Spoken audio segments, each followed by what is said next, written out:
Mereka pulang. Suaminya mendatangin istrinya, minta maaf kepada istrinya. Dia katakan, wahai istriku, aku minta maaf atas apa yang aku lakukan kepadamu. Ini ada hadiah buat engkau, kata dia. Enggak seberapa hadiah ini. Apa kata suaminya mengatakan kepada istrinya, anti tastahiqina ruhi. Wahai istriku, kau berhak mendapatkan nyawaku. Begitulah seharusnya. Seorang syekh di Jeddah, dia cerita, nih ini pelajaran buat para wanita, bagaimana dia harus kuat, tabah menghadapi permasalahan rumah tangga. Kebanyakan wanita itu dipersiapkan diri untuk menghadapi urusan dunia, tapi tidak dipersiapkan diri untuk menghadapi suaminya, menghadapi anak-anaknya. Anak-anaknya bandel sedikit sudah gak kuat, suaminya ngomongnya kasar sedikit udah mau pergi. Seorang syekh cerita, di kota Jeddah ada seorang lelaki yang lagi ribut di rumah sama istrinya, lagi ribut panas nih, sampai si suami angkat tangan menampar istrinya. Ingat, orang yang pernah menampar wajah istrinya taubat sama Allah Subhanahu wa taala, karena haram hukumnya menampar istri. Rasul sallallahu alaihi wasallam ketika ditanya tentang hak wanita, apa kata Nabi alaihi salatu wasallam? Wala tadribil wajha wala tuqabbih. Kau jangan memukul wajah istrimu dan jangan menjelek-jelekkan istrimu. Nggak boleh suami, oh istriku kayak gini kayak gitu, nggak boleh.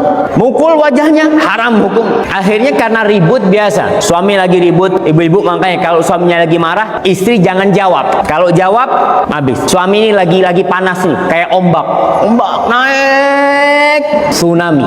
Bagaimanapun dahsyatnya akan berlalu, badai pun pasti berlalu. Tinggal kita ketika suami marah, diem nih, entar lagi turun, selesai. Tapi kalau badai itu kita hantam juga, hancur kita melarikan diri aja dari amarah itu. Nih karena ribut, dipukul istrinya, ditampar wajah, nangis. Karena perempuan itu diciptakan memang kekuatan paling dahsyat wanita itu apa? Air matanya. Dia ada apa-apa, dia teteskan air mata. Nangis nih perempuan, lagi nangis, tahu-tahu ada yang gedor pintunya, ngetuk pintu rumah, disebutkan pakai bel atau apa. Akhirnya datang suami. Di rumah di situ kebanyakan ada kekernya jamaah ya. Di pintu itu ada apa? Ada lubang yang bisa untuk melihat. Di keker ternyata mertuanya datang. Mertuanya datang satu keluarga besar. Masya Allah. Bingung nih suaminya. Habis sudah rumah tanggaku ini. Akhirnya ya sudah, istrinya masuk ke dalam. Si suami mempersilahkan mertuanya ya salaman untuk duduk ya ruang tamu. Istri masuk ke dalam membasuh wajahnya dengan wajah yang merah, dengan air mata yang menetes. Dia jumpain ibunda dan bapak. Ketika dia salaman sama ibu sama bapaknya, bingung ibu sama bapaknya. Nak, kenapa kau nangis nak? Ada apa kau menangis? Apa kata anak itu? Dia mengatakan, ya Ummah, subhanallah, Allah tahu aku ini rindu sama kalian gitu. Allah kirim abah sama umi ke sini sama keluarga semuanya kata dia. Masya Allah. Si suami melihat itu, alhamdulillah selamat nih rumah tangganya. Kalau si istri ngomong, ini yang mukulin anak nih pak, nih orangnya, oh habis tuh. Akhirnya si suami keluar rumah. Dia untuk beli makan malam ya. Dia keluar rumahnya. Dia beli makan malam. Sebelum sampai rumahnya dia mampir ke toko emas.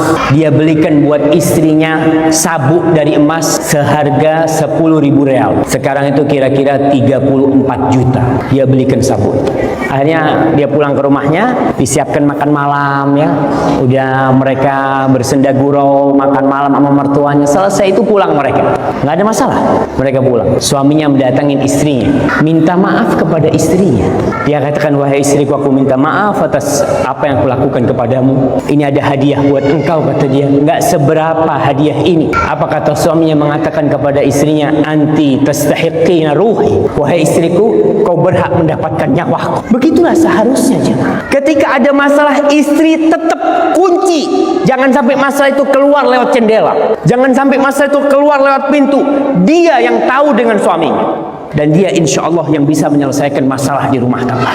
Baru kalau nanti setelah berusaha dengan sabar nggak ketemu jalan keluar, mungkin minta tolong orang. Jangan ngomong sama orang tua dulu. Orang tua biasanya kalau tahu langsung marah karena dia cinta. Dan istri yang tidak gampang-gampang memberitahukan masalahnya kepada orang tuanya adalah anak yang berbakti kepada orang tua. Kenapa dia tidak laporan kepada orang tuanya? Dia mengatakan, cukup bapak ibu anak membesarkan anak. Cukup Cukup Abah sama Umi ana menyekolahkan ana, mengeluarkan uangnya untuk ana. Masa sekarang ana udah kawin, ana kasih masalah lagi mereka? Cukup mereka. Dan kita pun tahu di rumah tangga orang tua kita ada masalah. Dan itu wajar. Maka para mertua jangan gampang-gampang ikut campur. Dan para anak putri juga jangan gampang-gampang laporan.